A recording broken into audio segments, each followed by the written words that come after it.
तो hello. Hello. आज हम बहुत दिन के बाद मिल रहे हैं। क्यों?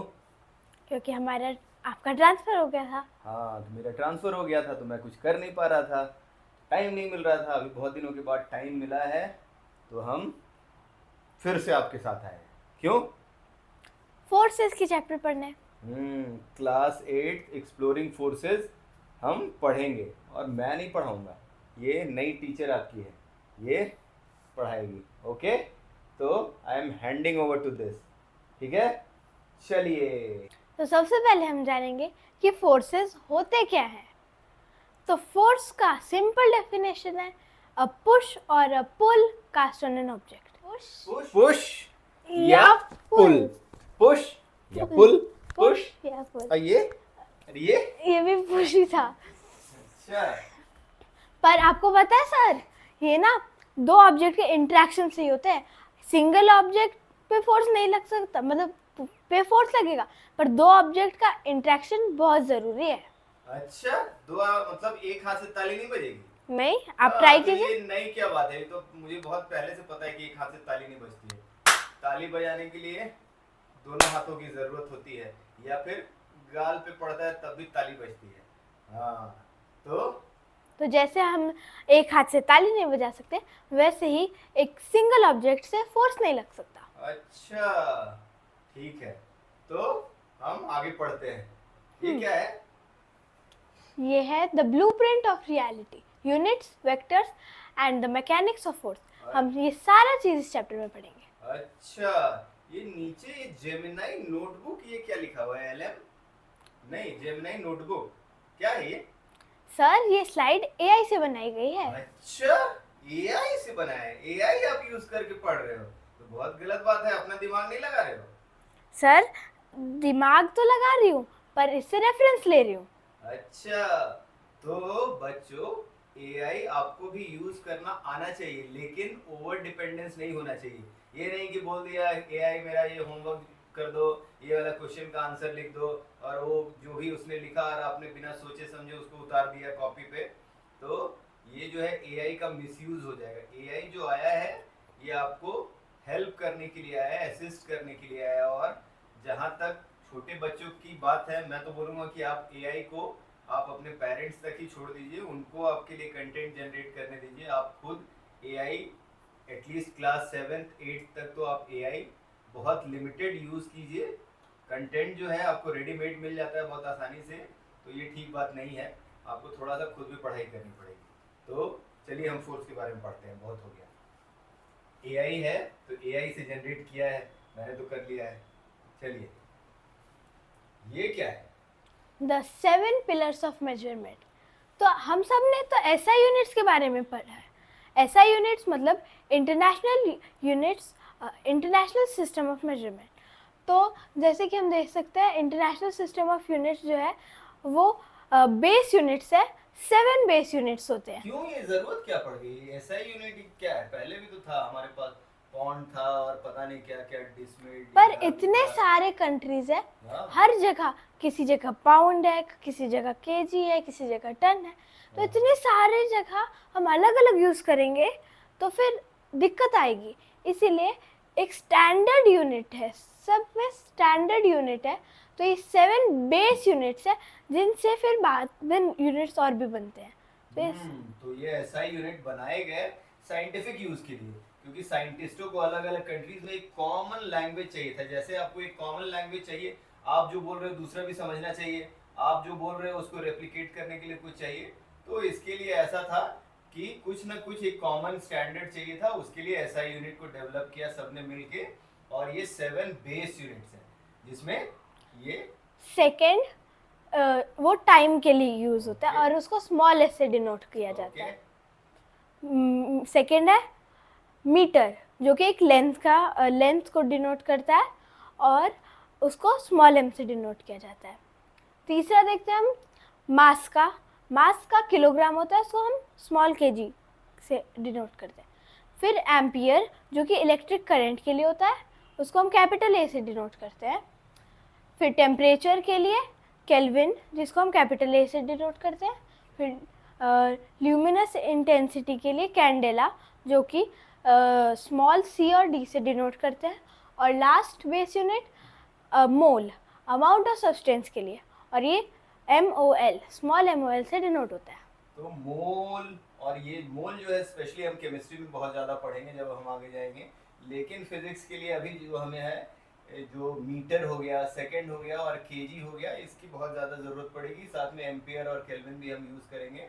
तो ये जो है बेस यूनिट्स हैं, और जितने भी इसके बाद जो भी यूनिट्स आएंगे वो कहीं ना कहीं इन्हीं के कॉम्बिनेशन से, या तो इसकी मल्टीप्लिकेशन या डिवीजन, ऐसे जो यूनिट्स होते हैं जो इनको यूज करके और डिराइव किए जाते हैं, उनको हम बोलते हैं डिराइव यूनिट्स। तो बहुत सारे ये, जैसे अभी ये देख लीजिए, ये क्या है? Constructing complexity, derived units. तो हमें ये सारे जो है, मतलब ये सारे बेस यूनिट्स है, उससे हम अपना अभी न्यूटन देखेंगे कि न्यूटन कैसे बना। तो फिर metre length divided by second time is equal to metre by second, जो कि वेलोसिटी का है। उसके बाद वेलोसिटी भी एक डिराइव्ड यूनिट है, जो दो बेस यूनिट जो मीटर है और सेकंड है, इसको यूज करके हमने मीटर पर सेकंड एक डिराइव्ड यूनिट बनाया, जो वेलोसिटी का एसआई यूनिट हो गया। ठीक है, अब उस जो एसआई यूनिट है वेलोसिटी को फिर से लिया और उसके बाद हम न्यूटन बना रहे हैं। तो velocity divided by time into kg is equal to the newton. तो न्यूटन एक डिराइव्ड यूनिट है, जो कि होता है हमारा kg into metre by second square. तो डिराइव यूनिट्स ऐसे ही डिराइव किए जाते हैं। मीटर पर सेकंड हो गया वेलोसिटी, अगर उसको सेकंड से डिवाइड करेंगे तो आ जाएगा एक्सेलरेशन, और उसको अगर हम केजी से मल्टीप्लाई करेंगे तो आ जाएगा न्यूटन। न्यूटन कौन, ये क्या है? सर, न्यूटन एक बहुत बड़ा साइंटिस्ट थे। उन्होंने ग्रेविटी को एक्सप्लेन किया था, और जैसे आपको पता ही है कि एप्पल गिरने से उन्होंने उसको एक्सप्लेन कर दिया ग्रेविटी। अच्छा, वही वाले न्यूटन है जिनके सर पे एप्पल गिरा था और उन्होंने ग्रेविटी को खोज लिया था, और शायद 3 लॉज ऑफ मोशन के बारे में भी बताया था, जिसके बारे में हम पढ़ेंगे। Yes, लेकिन कभी आगे पढ़ेंगे। तो हमारे जो फेमस आइजैक न्यूटन थे, उनको रिगार्ड्स देने के लिए ये वाले जो है न्यूटन जो है यूनिट, एक अलग से यूनिट दिया गया, जो है इसका यूनिट है फोर्स का। फोर्स का यूनिट है, और इसको कैपिटल एन से डिनोट करते हैं। जो इसको कैपिटल एन से डिनोट करते हैं। सारे एसआई यूनिट जो है उसमें ये जो है ऐसे ही ये बनाए जाते हैं, जो डिराइव्ड यूनिट्स और बेस यूनिट्स हैं। चलिए, the syntax of reality, scalars versus vectors. तो इसमें हमें स्केलर्स और वेक्टर क्वांटिटीज़ के बीच में डिफरेंस बताया है। तो बेसिक डिफरेंस है कि स्केलर क्वांटिटी जो होता है उसमें बस मैग्नीट्यूड होता है, और जो वेक्टर क्वांटिटी होता है उसमें मैग्नीट्यूड और डायरेक्शन दोनों के दोनों होते हैं। जैसे कि हमने मास ले लिया, वो एक स्केलर क्वांटिटी है क्योंकि उसमें बस मैग्नीट्यूड है, पर हमने जब वेट ले लिया तो फिर वो एक वेक्टर क्वांटिटी है, क्योंकि उसको ग्रेविटी पुल कर रही है नीचे, तो उसके पास दोनों डायरेक्शन भी है और मैग्नीट्यूड भी है। तो स्केलर और वेक्टर यूनिट जो है हम बहुत ज़्यादा यूज करते हैं। तो फिजिक्स में जब हम पढ़ेंगे आगे, तो आपको फिजिसिस्ट की तरह, एक जो है साइंस जो स्टूडेंट है उसकी तरह आपको सोचना पड़ेगा, एक लेमैन की तरह नहीं सोचना पड़ेगा। तो स्केलर और वेक्टर जो है ये बहुत ज़्यादा इंपॉर्टेंट टर्म्स है। तो स्केलर में जैसा बताया कि ओनली मैग्नीट्यूड होता है। मैग्नीट्यूड का मतलब कि उसका एब्सोल्यूट वैल्यू या जो न्यूमेरिकल वैल्यू होता है बस वही होता है, उसमें कोई डायरेक्शन नहीं होता है।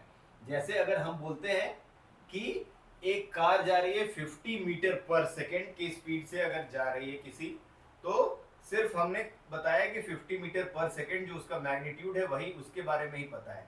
लेकिन अगर हम बोलते हैं कि वो 50 मीटर पर सेकेंड नॉर्थ की डायरेक्शन में जा रही है, तो जो हमने नॉर्थ लगा दिया तो वो हो गया, उसको हमने स्केलर से एक वेक्टर बना दिया, जिसको हमने डायरेक्शन भी दिया और मैग्नीट्यूड तो था ही।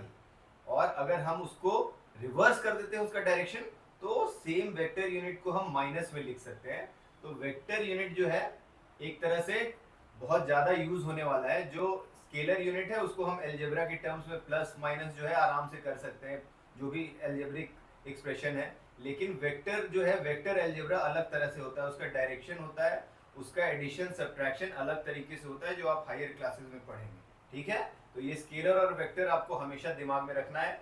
और एसआई यूनिट जो हमने बताया वो भी बहुत ज़्यादा ज़रूरी है, क्योंकि एसआई यूनिट जो है बेस है, तो मेजरमेंट के लिए हमारे एसआई यूनिट काम देंगे। और उसके बाद आता है स्केलर एंड वेक्टर क्वांटिटीज, वो भी हम बहुत ज़्यादा यूज़ करने वाले हैं, ठीक है।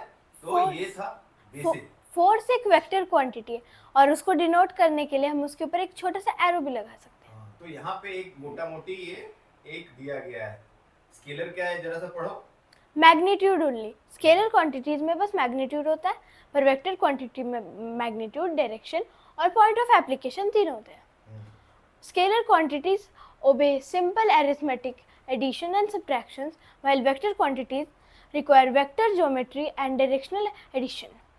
Scalars unaffected by spatial rotation, while vectors description changes if coordinate axis rotates. Examples: mass, temperature, speed, time, distance. Examples: force, velocity, displacement and acceleration. तो डिस्प्लेसमेंट और डिस्टेंस, डिस्टेंस क्या होता है और डिस्प्लेसमेंट क्या होता है? सर, अगर मेरे को पॉइंट ए से पॉइंट बी तक जाना है, तब उसका शॉर्टेस्ट रूट जो है वो डिस्प्लेसमेंट कहलाता है। पर हम उस जगह तक पहुंचने के लिए, पॉइंट ए से पॉइंट बी तक पहुंचने के लिए और भी बहुत सारे रास्ते ले सकते हैं। तो जैसे मैंने एक बहुत लॉन्ग कट ले लिया, वो भी वो डिस्टेंस हो गया। और आपको पता है सर, डिस्प्लेसमेंट और डिस्टेंस इक्वल हो सकते हैं, पर डिस्टेंस कभी भी डिस्प्लेसमेंट से कम नहीं हो सकता। डिस्टेंस जो है वो कैसे भी उल्टा सीधा हमने कैसे भी वो पाथ कवर किया, तो वो टोटल जो पाथ हमने कवर किया वो डिस्टेंस हो गया। लेकिन जो शॉर्टेस्ट पाथ है पॉइंट ए से पॉइंट बी तक जाने का, वो हो गया डिस्प्लेसमेंट। तो डिस्प्लेसमेंट जीरो भी हो सकता है। अगर एक सर्कुलर पाथ में हम जा रहे हैं, पॉइंट ए से शुरू किया और फिर से हम सर्कल में घूम के पॉइंट ए तक वापस आ गए, तो उसका डिस्प्लेसमेंट जीरो हो गया। लेकिन उसका सरकमफरेंस जो है 2 पाई आर जो हो गया, वो उसका डिस्टेंस हो गया। तो ये बेसिक डिफरेंस है, ठीक है। अब हम पढ़ते हैं फोर्स के बारे में। क्या है force ji? A force is a push or a pull resulting from an object's interaction with another object. Without interaction, there is no force.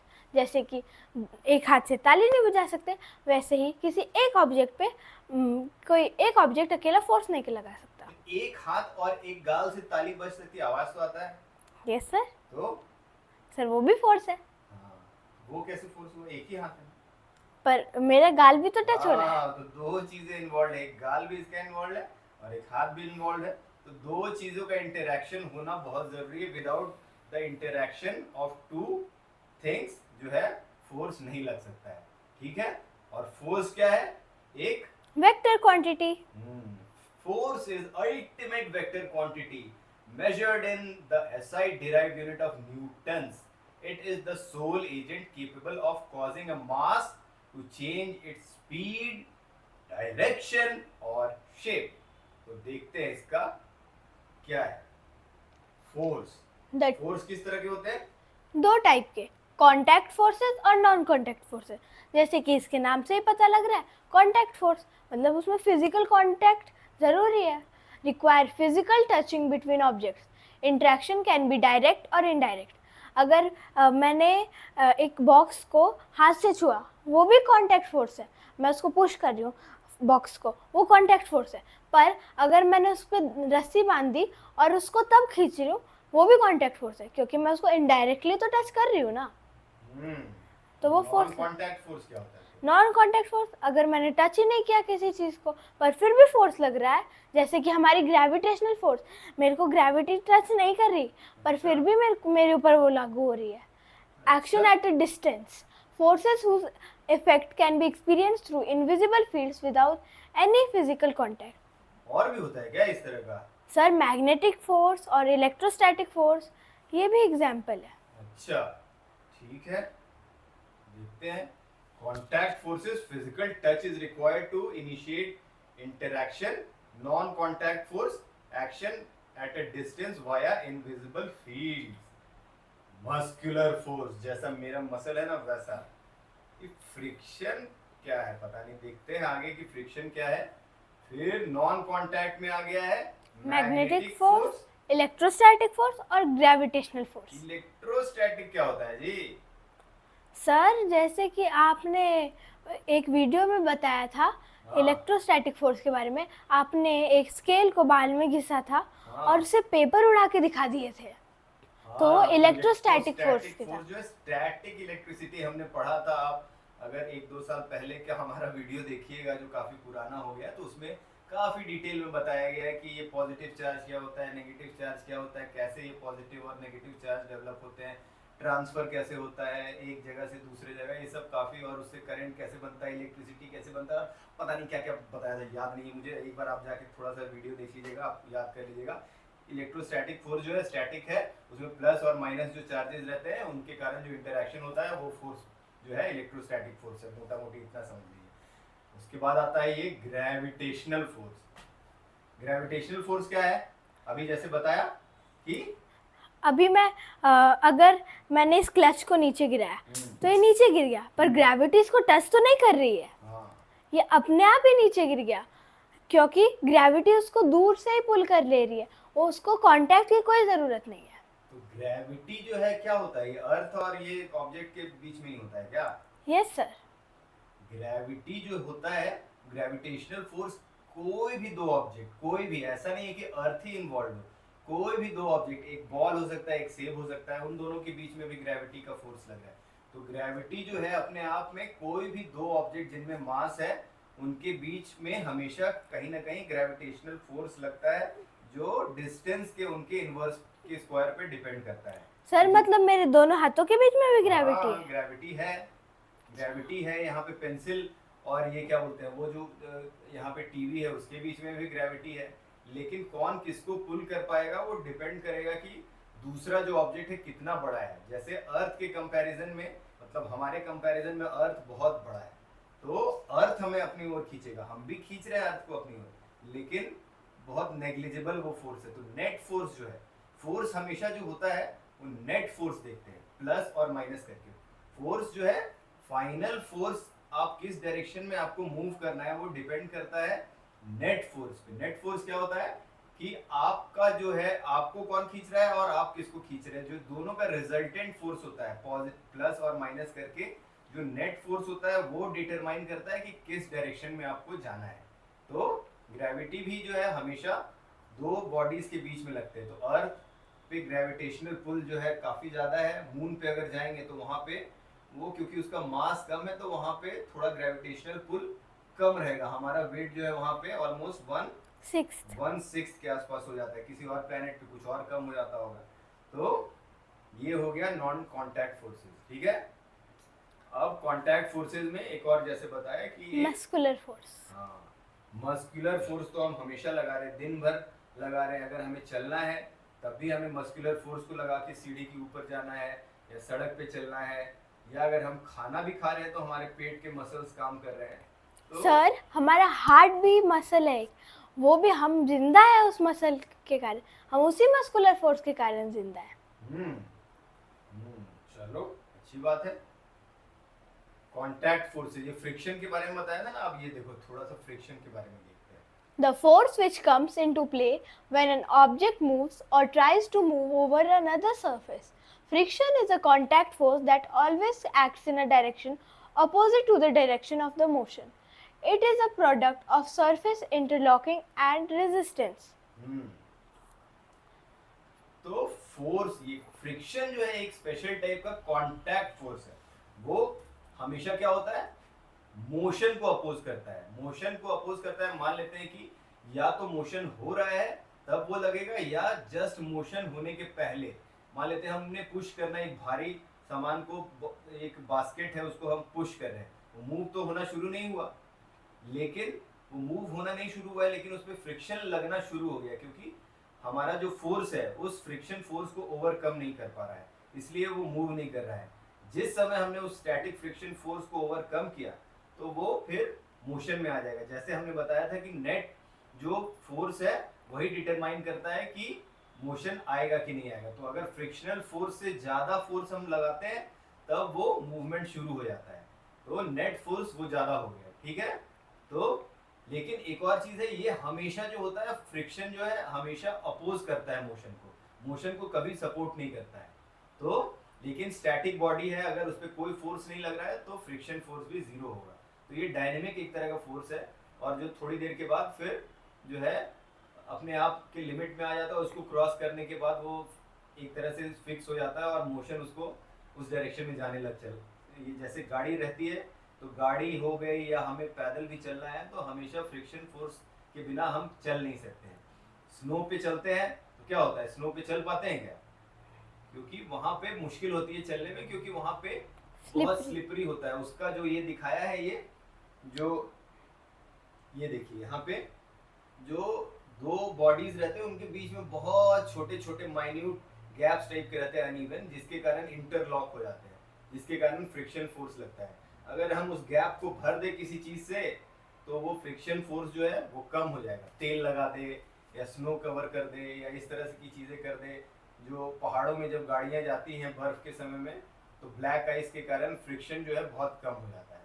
तो ये फ्रिक्शन जो है एक तरह का अपोजिंग फोर्स है, जो हमेशा फोर्स जो मोशन को अपोज करता है। ठीक है, अब ये क्या लिखा हुआ है? Action at a distance. It is not essential for an object applying force to be touching the receiver. Non-contact forces bridge the emptiness of a space.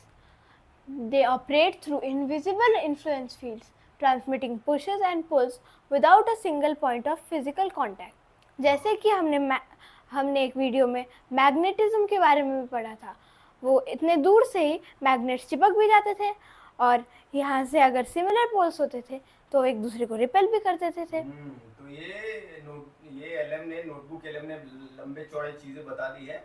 Normal इसका ये है, बेसिकली ये नोटबुक एलएम कहना चाहता है कि दो बॉडीज जो है, जैसे अब नॉर्थ पोल और साउथ पोल रहता है, उसके बीच में एक मैग्नेटिक फील्ड जनरेट हो, मैग्नेटिक लाइंस ऑफ फोर्सेज रहते हैं।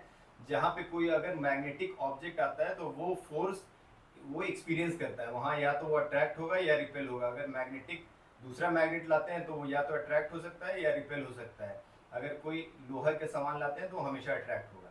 इसी तरह इलेक्ट्रोस्टैटिक फोर्स में भी प्लस रहता है, माइनस रहता है, और एक फील्ड ऑफ लाइन जनरेट हो जाते हैं।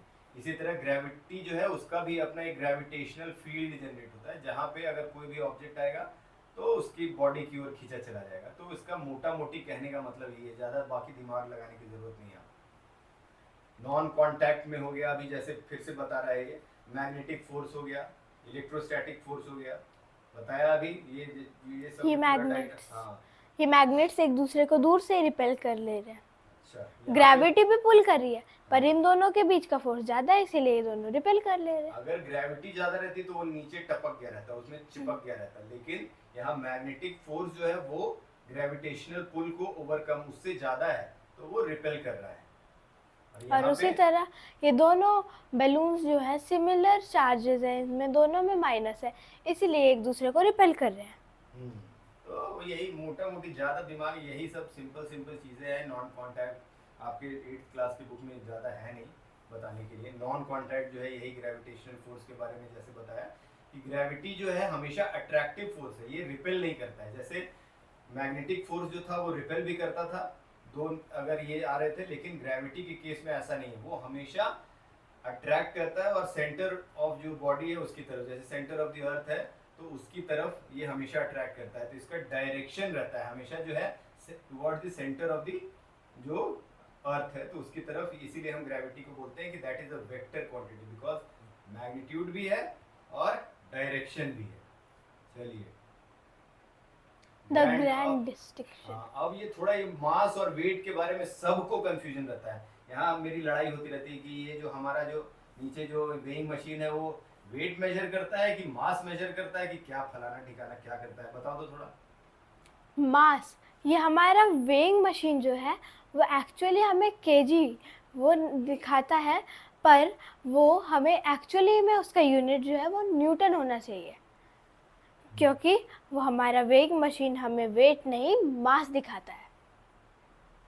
यहाँ प्रैक्टिकल पर्पसेस के लिए हम उसको आराम से, क्योंकि सारी जगह फोर्स ऑफ ग्रेविटी सेम है अर्थ के ऊपर, तो हम उसको केजी और मास और ये वेट को इंटरचेंज करके यूज कर लेते हैं लेमैन टर्म्स के। लेकिन अगर कोई एक्चुअल में उसको पूछे कि वो हमारा वेट नापता है कि मास नापता है, तो सही जवाब क्या होगा अगर किसी फिजिक्स वाले से पूछे तो?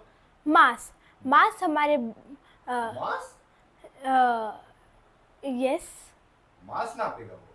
हाँ नहीं, क्योंकि तो मास अगर नापेगा तो हमारा यहाँ पे जो है मास मास यहाँ पे वो वेइंग मशीन जो है वो सेम दिखाना चाहिए, और जो हमारा जो प्लेनेट है दूसरे प्लेनेट या मून पे गए वहां पे भी सेम दिखाना चाहिए। नहीं नहीं, वो हमारा वेट नापता है। न्यूटन में वो हमारा वेट नापता है। क्योंकि जब वेट हम जो बोलते होता हैं है, कि यहाँ पे अर्थ की कंपैरिजन में हमारा जो वेट है वहाँ 1/6 हो जाता है, इसका मतलब है हमारा बॉडी से कुछ तो निकला तो नहीं। मास का क्या मतलब होता है? सर जो हमारे बॉडी के अंदर जो सब्सटेंसेस है, जो समान मतलब जो हमारे बॉडी के अंदर समान मतलब amount of amount matter of जो हमारे मैटर। बॉडी के अंदर है उसको हम मास कहते हैं। और सर वेट जो होता है वो हमें जो ग्रेविटी है वो सेंटर ऑफ द अर्थ की तरफ कितनी फोर्स से पुल कर रही है, उसको वेट बोलते हैं। वेट भी एक फोर्स ही होता है। हाँ, तो वेट एक स्पेशल टाइप का फोर्स है जो ये बताता है कि हमें जो अर्थ के सेंटर की ओर कितनी तेजी से ये खींचा जा रहा है, जिसका यूनिट है मास इनटू एक्सेलरेशन होता है, mg। हम बाद में पढ़ेंगे ये सब। तो हमारा जो ये है वो न्यूटन में होता है वेट, तो इसीलिए हम जब यहाँ पे अर्थ पे मेजर करेंगे तो हमारा आएगा 60 kg, लेकिन अर्थ की जगह हम मून पे चले जाएंगे तो वहाँ पे सिर्फ 1/6 हो गए 10 kg, हमारा 10 न्यूटन या जो भी बोल ले वैसा वेट रह जाएगा। तो वेट हमेशा चेंज करेगा फ्रॉम प्लैनेट टू प्लैनेट, लेकिन जो हमारा मास है वो वही का वही रहेगा, अगर हम उसमें से कुछ निकाले नहीं उस बॉडी में से तब तक। ठीक है, तो मास और वेट ये बहुत इंपॉर्टेंट डिस्टिंक्शन है। तो ये भी आप अपने पेरेंट्स से पूछिएगा कि मास बता रहे हैं कि ये वेट बता रहे हैं हमारा जो वेइंग मशीन है, फिर आप उनको कंफ्यूज करके आप ऐसे ही उल्टा सीधा आप उनको ये कहानी सुनाते रहिएगा। ठीक है, The मास और ultimate weight. distinction. Mass, the amount of actual matter in an object. Weight, the gravitational force pulling on that matter. Unit, kgs or grams. Unit, newtons. Mass, absolute constant, never changes regardless of location. Weight, tool used, spring balance. Mass, tool used, balance scale. Nature of weight, highly variable, depends entirely on the local gravity of the planet. तो यही है मोटा मोटी मास और wait का distinction. ठीक है, In everyday language, these terms are swapped. In science, they describe two entirely different realities. हाँ, तो अब हम जब साइंस पढ़ रहे हैं तो हमें एवरीडे लैंग्वेज लेमैन पढ़ने का मतलब ही है कि हम एक क्लियर जो है एक साइंस के स्टूडेंट की तरह बता पाएं कि क्लियर डिस्टिंक्शन क्या है। तो अगर आपसे पूछा जाए तो आप क्लियरली बताइए मास क्या है, वेट क्या है। आपको कंफ्यूज होने की जरूरत नहीं है, सामने वाले को आप और क्लैरिटी ला सकते हैं इससे। Contact forces, upthrust and buoyancy. When an object enters a fluid, whether liquid or gas, it interacts with the surrounding molecules. The fluid exerts an upward contact force on the object, known as upthrust or buoyant force. This vector acts in direct opposition to the downward vector of gravity, determining whether an object sinks or floats. Simple terms, इतना लंबा नहीं बताऊं, मुझे बताओ कि होता क्या है अपथ्रस्ट और ये बुओयंसी। सर अभी ग्रेविटी तो नीचे खींच रही है, पानी हो चाहे अभी नॉर्मल लैंड है, ग्रेविटी का काम है हमें नीचे खींचना, वो तो हमें नीचे खींचेगी। पर जब पानी में चली जाती है कोई ऑब्जेक्ट, अच्छा, जैसे हम स्विमिंग करते हैं तब भी हम अच्छा। जब पानी में जाते हैं हाँ, तब हम फ्लोट कैसे करते हैं? हाँ, हमें एक फोर्स है, पानी की भी फोर्स है, पानी भी हमें ऊपर पुश करने की कोशिश करती है, जिसको हम बोएंट फोर्स कहते हैं या बोएंसी कहते हैं। वो हमें ऊपर की तरफ पुश करती है, और अगर वो वेट जो है वो ज़्यादा हो, मतलब अपथ्रस्ट और बोएंसी, अगर ग्रेविटी ज़्यादा स्ट्रॉन्गर हो और ज़्यादा उस ऑब्जेक्ट पे लग रही है तो फिर ग्रेविटी, तब वो ऑब्जेक्ट सिंक हो जाता है, और जब बोएंसी ज़्यादा लग रही है ऑब्जेक्ट पे तो वो ऊपर आ जाता है।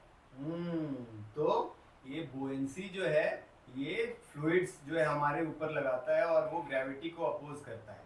तो ये हमेशा जो है ये डिपेंड करता है किस पे? लिक्विड के डेंसिटी पे। हाँ, जितना ज्यादा डेंस होगा उतना ज्यादा ऊपर ये फोर्स हमें, अगर उस फ्लूइड का डेंसिटी जो है वो जो है हमारा जो ऑब्जेक्ट है उसकी डेंसिटी से ज्यादा रहेगा तो वो ऊपर पुश हो जाएगा। अगर ऑब्जेक्ट का डेंसिटी ज्यादा है, जो फ्लूइड जिसमें डाल रहे हैं उसकी डेंसिटी से, तो वो नीचे चला जाएगा। यही आर्किमिडीज ने जब किया था तो यही किया था इसके बारे में। उसने बताया था कि एन इमर्स्ड ऑब्जेक्ट, मतलब पानी के अंदर में, उसने एक जो है यूरेका यूरेका वाला एक आपने कहानी पढ़ा होगा तो वो पढ़ लेना अगर नहीं पढ़ा है तो, यहाँ पे अभी बताने का टाइम नहीं है। Immersed object experiences an upward force equal to the weight of the liquid it displaces. तो जितना लिक्विड वो डिस्प्लेस करेगा वो उसके वेट के बराबर जो है उतना लिक्विड डिस्प्लेस करेगा। तो अब ये लिक्विड, वो जो ऑब्जेक्ट है वो डूबेगा या कि ऊपर रहेगा या सिंक नहीं करेगा या फ्लोट करेगा, डिपेंड करेगा कि डेंसिटी कितना है और उसका वेट कितना है। तो इन दोनों के टग ऑफ वॉर पे डिपेंड करेगा। जैसा अभी बताया कि वो फाइनली डेंसिटी के ऊपर में डिपेंड करता है। तो वर्ल्ड अराउंड अस जो है is shaped by their constant invisible negotiation. Forces never act in isolation. ये बताने की कोशिश कर रहा है। तो जब हम फिजिक्स में आगे पढ़ेंगे तो हमें फ्री बॉडी डायग्राम बनाना पड़ता है, जिसमें हम क्या करते हैं कि कोई भी ऑब्जेक्ट है उसको हम एक पॉइंट की तरह डिफाइन कर देंगे और उस पर लगने वाले सारे फोर्सेस को हम एक तरह से दिखाएंगे कि कौन सा फोर्स कितने मैग्नीट्यूड और किस डायरेक्शन में लग रहा है, और फिर उसके बाद हम फिर फाइनल नेट फोर्स निकालेंगे। तो वो न्यूमेरिकल्स जब हम बनाएंगे आगे हायर क्लासेस में तो फ्री बॉडी डायग्राम बहुत ज़्यादा हेल्पफुल रहता है। ये था बुओयेंसी के बारे में, ठीक है। तो ये फाइनल जो स्लाइड है इसमें लिखा हुआ है, The physical world is an intricate web of interactions. intricate web of interactions. We quantify its substances with SI units, we map its geometry with scalars and vectors, and we drive its motion through the dynamic interplay of forces. Dynamic interplay of forces मतलब कि किस direction में, अभी जो बताया कि वो किस डायरेक्शन में जाएगा वो डिपेंड करेगा कि कौन सा फोर्स किस डायरेक्शन में। जैसे मस्कुलर फोर्स इधर इधर तिरछा लग रहा है, ग्रेविटेशनल किधर लग रहा है, नीचे, एयर फ्रिक्शन लग रहा है उसको इसके ऊपर, पीछे पुश और कर। हाँ, तो इस तरह के फोर्सेस इस पे लग रहे हैं। इसके अलावा एक नॉर्मल फोर्स लगता है जो हमेशा अपोज करता है। तो ग्रेविटी, अगर किसी ज़मीन पे खड़े हैं तो एक नॉर्मल फोर्स लगता है जो हमें खड़े रहने में मदद करता है, ग्रेविटी के इक्वल लगता है। अगर वो नहीं रहे तो हम धंस जाएं। तो ये सब सारे फोर्सेस जो है मिला के एक फाइनल हम नेट फोर्स निकालते हैं, और उस नेट फोर्स एक वेक्टर क्वांटिटी है, तो जो नेट फोर्स रहेगा उसका भी एक डायरेक्शन रहेगा। तो फाइनल जो मोशन होगा जो है वो फोर्स, जो नेट फोर्स, जो फाइनल फोर्स निकलेगा प्लस माइनस सब करने के बाद, उसका जो डायरेक्शन निकलेगा उसी डायरेक्शन में बॉडी मूव करेगी। तो ये था पूरा का पूरा जो है फोर्स वाला, जो एक्सप्लोरिंग फोर्सेस वाला जो चैप्टर है, यहाँ पे हमारा खत्म हो गया है। तो इसके लिए मैं अपने केवीएस को बहुत बहुत धन्यवाद देना चाहता हूँ, और हम इसके बाद अब रेगुलर बेसिस पे हम और भी वीडियोस लेके आएंगे। ये वाला वीडियो यहीं तक था। टाटा, बाय बाय, और कल हैप्पी इंडिपेंडेंस डे है 80th, तो आप सभी को हैप्पी इंडिपेंडेंस डे मेरी ओर से। धन्यवाद। जय Thank हिंद, you. जय भारत। पढ़ेगा भारत तभी आगे बढ़ेगा भारत। बढ़ेगा भारत तभी आगे बढ़ेगा भारत। चलिए, बाय बाय। बाय।